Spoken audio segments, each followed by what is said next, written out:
Hello student, कैसे आप सभी। आशा करते हैं कि आप सभी अच्छे होंगे। आज हम पढ़ने वाले हैं प्रश्नावली 9.1 का क्वेश्चन नंबर 5। इसमें क्या कर रहा है, भूमि से 60 मीटर की ऊंचाई पर एक पतंग उड़ रही है। भूमि से 60 मीटर की ऊंचाई पे क्या रहा है, एक पतंग उड़ रहा है और पतंग की डोरी को अस्थायी रूप से क्या करते हैं, बांध दिया। तो पतंग का जो डोरी होता है ना, उसे क्या किया, अस्थायी रूप से बांध दिया, निश्चित कर दिया, यहाँ पे बांध दिया। इसके बाद भूमि के साथ डोरी का झुकाव, जो डोरी ऊपर से आता है ना, उसका झुकाव जो है 60 डिग्री है। यह मानकर कि डोरी में कोई ढीला नहीं है, डोरी में किसी प्रकार की ढीला नहीं है। तो डोरी की लंबाई ज्ञात की। देखिए यहाँ पे एक फिगर बनाया है। ये मान लीजिए यहाँ पे पतंग उड़ रहा है, ये भूमि यहाँ पे क्या, भूमि से यहाँ पे ये पाद बिंदु है। यहाँ से क्या रहा, पतंग ऊपर इतना ऊंचा पे उड़ रहा है, इतना ऊंचा पे क्या कर रहा है, पतंग उड़ रहा है। इसकी ऊंचाई 60 मीटर की ऊंचाई है, 60 मीटर ऊंचाई पे उड़ रहा है। अब क्या कर रहा है, अब देखिए पतंग का जो डोरी होगा ना, यहाँ मान लीजिए डोरी है, जो देख रहे हो यहाँ से लेके डोरी ये लाए, भूमि पे क्या किया, बांध। भूमि से पतंग उड़ रहा है, इसकी लंबाई 60 मीटर है और क्या किया, पतंग से डोरी को पतंग की डोरी भूमि से बांध दी अस्थायी रूप से। तो भूमि और डोरी के बीच में देखो कितना डिग्री कोण बनता है, बनता है 60 डिग्री का कोण बनता है। कितना डिग्री का, 60 डिग्री का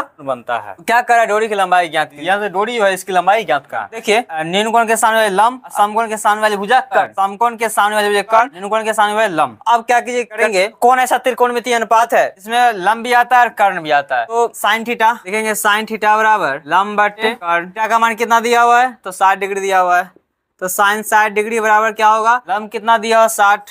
उसके बाद कर्ण कुछ नहीं दिया हुआ है। उसके बाद साइन 60 का मान कितना होता है, √3/2 होता है, 60 बटे कर्ण। अब देखिए √3 को कर्ण से मल्टीप्लाई किए, 3 गुने √3 गुने कर्ण बटे 2 गुने 60। अब देखिए इसलिए कर्ण बराबर 2 गुने 60 बटे √3। 7 दूना 120 कर लो ना, 120, 7 दूना 120 बटे √3। अब यहाँ पे क्या करेंगे, परमेकरण कर लेंगे। √3 परमेकरण नीचे वाले हर में जो होता है उसको ऊपर नीचे गुना कर लेते हैं, √3 बटे √3। अब क्या 120 बटे √3 बटे 3, 3 चौक 12, 40 √3। यूनिट क्या दिया हुआ है, यूनिट मीटर में, क्या मीटर, 40 √3 मीटर। ये इसकी लंबाई कितना होगी, 40 √3 है ना। लिखेंगे डोरी की लंबाई, डोरी की लंबाई बराबर 40 √3 मीटर बन गया। आशा करते हैं कि ये सब आप सभी को समझ में आया होगा और तब तक के लिए बाय बाय।